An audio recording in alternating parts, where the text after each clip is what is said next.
starting with you, RJ, I just want to get your general thoughts on how they match up stylistically.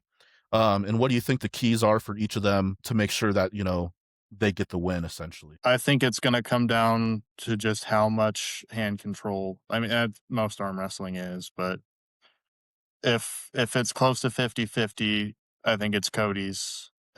If it's like if Alex has a little bit more, I think he's in. I think that's a good assessment because I think it's hard as crazy as Alex's lifts are and how fast he's progressing. I think it's hard to believe that at this point he's got more arm than Cody, who's a seasoned veteran and been in there. So yeah, I would definitely agree that, Alex needs to show that he has a little bit more hand dominance in order to be able to get into this match.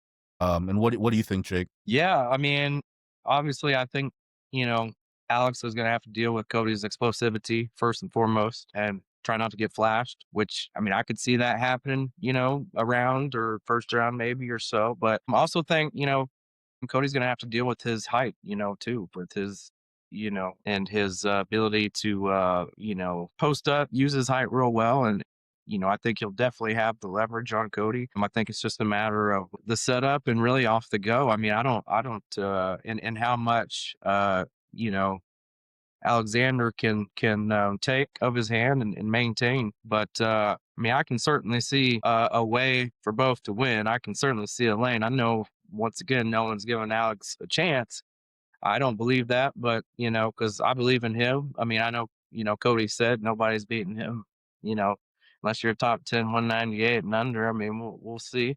I mean, he may be right, but like I said, I just hope that it's a great match. I hope it's not a real one-sided thing, but also, you know, I if Alexander can be in the match too, I think over the rounds, I think the more the rounds go, I actually think it favors Alexander.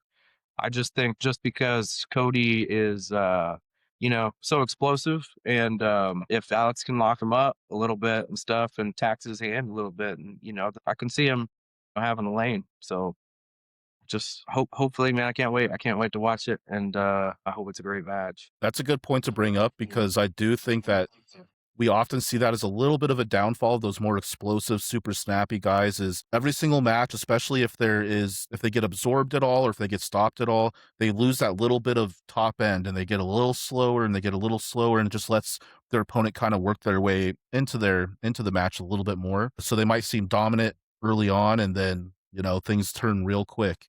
Like we kind of saw with the Moronto match. So I And I think, think also like too, yeah, I think also too, yeah, go ahead. sometimes hitting and being so explosive actually can bust your own hand back if you get ahead of yourself and get too explosive and don't secure the position. I mean, I think that happened a little bit with me and Alex a little bit. I mean, but it has happened at times. I have a strong hand and wrist. I'm known for that, but I've also been in situations too where I buckled my own hand and wrist just from being too explosive.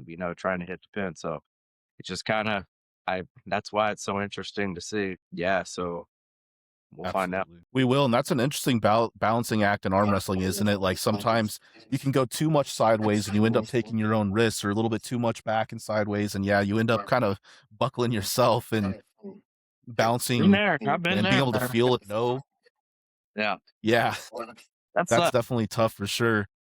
Yeah, it does, it does, and you feel bad instantly because you just leave your hand behind, as you're going sideways, and you're like, man, this might be bad, but yeah. but it's still all fun.